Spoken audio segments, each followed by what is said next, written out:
welcome back to another video. I've had my fight now, my first fight. That was on July the 1st, the Saturday. It is now Thursday, July the 6th, and I've had a few days to think about what I did right and wrong during my fight. I'm going to tell you the result, and it was a draw. Yeah, it was a draw. So I'll explain how I feel about that later on in the video.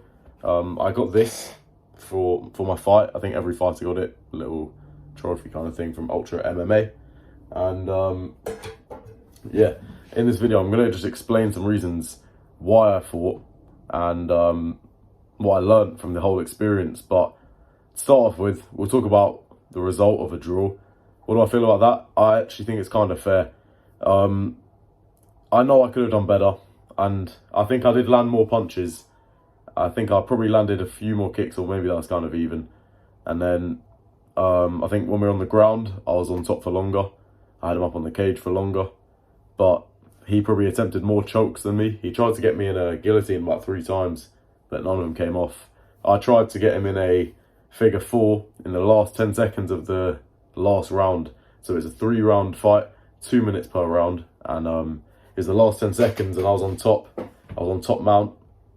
I was trying to grab his. I put a video of how to do it here. The figure 4. Some people call it an Americana, and I was trying to grab his wrist with my opposite hand. Then I would slip my hand under his arm and over to grab my own wrist, and then I'm like dragging his hand, which is like that. Will be backwards on the floor. I'm dragging his hand whilst I'm holding his arm. I'm dragging it and I'm lifting his arm up. His arm would be lying across here. Trying to do that, but then the bell rang before I could complete the move. I feel like all the combos that I had planned and my stuff that I'd learned kind of just went out the window, and we were just swinging for each other. And you can't really hear much. I can hear my coaches in my corner when I'm on that half of the ring. But when I'm on the other half of the ring, or the cage I should say, I can just hear his coaches. So I can't hear all the screams or anything. The only things I can hear from the crowd is when you land a heavy blow and you just hear everyone go, oh, and stuff like that. But my video of my fight will be uploaded onto this channel in maybe a week or 2. I'm going to wait until it's uploaded on Ultra MMA YouTube channel, which will be there. You can see it on there. They can upload all the Manchester fights. And then I'll probably re-upload it because obviously it's my fight. And if you're interested, you can see how I did. Just quick and easy like that. The fight isn't up yet, so when it is up, I will put it in the link of my next video when I talk about my fight. Anyway, I'm going to go into some reasons on why you should take up fighting. So the first reason I think is so good, especially with Ultra MMA, is discipline. And the reason why is because it will teach you discipline, and it will teach you like how to actually work hard and grind for stuff. Because with Ultra MMA, you get 2 months of free training. That's 8 weeks. In that 8 weeks training, it's 3 sessions a week. So that means there's 24 sessions, I'm pretty sure. If you miss 6 or more sessions, you're not allowed to fight. I only missed 2 sessions, and that was because I was going back home. I was obviously doing it in Manchester. I was going back home to see the FA Cup final, Man City versus Man United. My team City win, obviously. Yeah, I missed 2 sessions out of 24, so that means I was allowed to fight. But there was a lot of people who weren't allowed to fight if they didn't make enough sessions. So the reason it teaches you discipline is because you have to attend that amount of sessions, otherwise you can't fight. You can't just turn up and be like, oh, I'm already training in a different gym, or even if you're not training, you just be like, oh, I just want to fight, I don't even want to train. You can't do that with this. It teaches you have to train and you have to be there. It's good for discipline because obviously some days you don't want to go to the gym, and if you're learning and every time you're going into the MMA gym you're just getting like choked out or submitted, it might be quite demotivating and you might not want to go again. But if you want to do that fight, you're going to keep going and you're going to keep going. Even when you don't want to go, you're like, you know what, I've got to go. If I want to do this fight and I want to learn, I've got to go training. Because you're not going to learn just from sitting on the sofa watching it on YouTube. You might learn a few things, but when you actually come to put it in practice, that's when you learn. So that's why it's so good for discipline. The second reason why I fought is because I thought I need to take risks, and taking risks in life is really important, because any field of anything is where you can take a risk in. Let's say in this fight, for example, I'm taking a risk because I'm risking getting in the cage with someone and he's just wanting to knock my head clean off my shoulders. I'm obviously wanting the same thing, but it's a risk putting yourself in that situation where you're in front of someone who wants to just knock you out. If I learn how to rise up to these risks, take the challenge, and pass through life after taking these risks, it's going to make me more likely to take risks in another sense, where it's like investing in a business or investing in a property.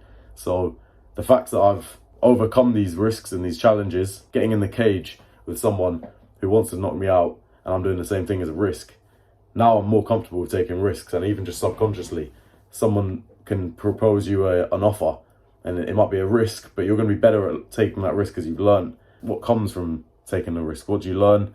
What do you overcome? And what do you rise to? The third reason why I fought is because it's something out of my comfort zone. All my life, I've never been a fighter, really. I've been playing football and I'm coaching football, and that's been my sport throughout my whole life. That's the only sport I even watch on TV. It's the only sport I play.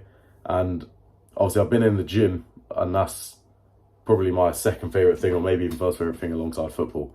Been in the gym a long time. I thought the next step in self-improvement, get out of my comfort zone, get into some combat.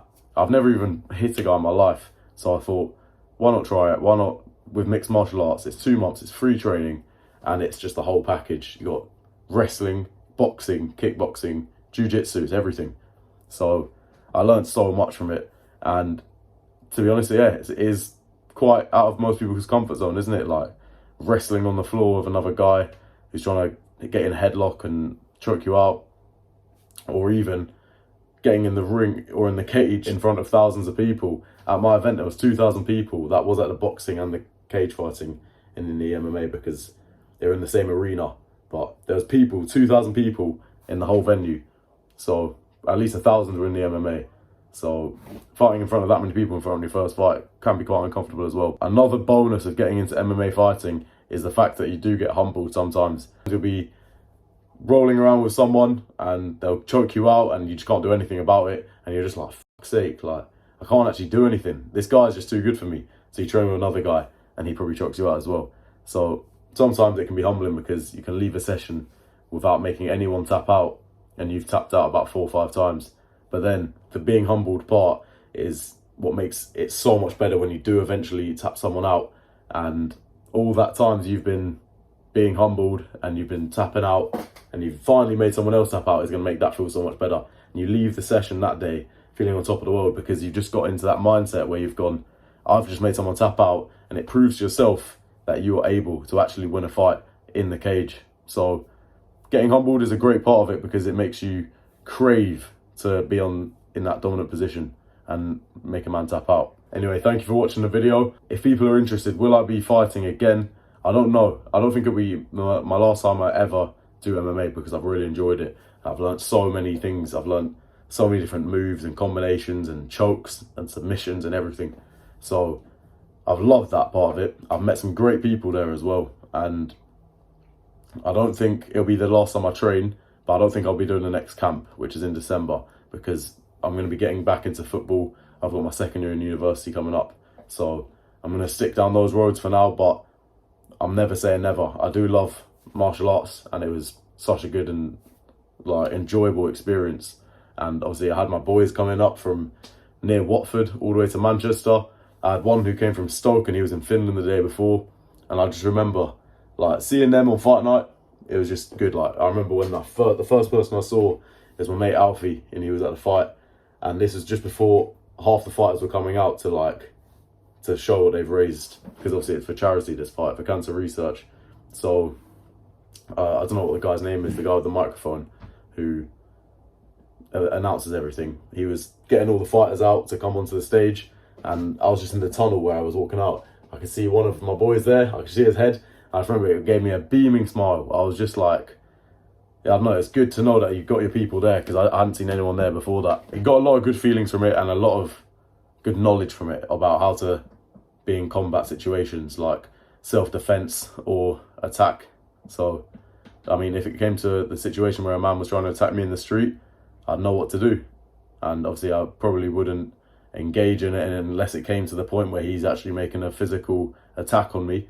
But I'll be able to, you know, return it with putting him in an armbar or something, or putting him in a guillotine. So you learn a lot of good things. Anyway, leave a like, subscribe, and I'll see you in the next one.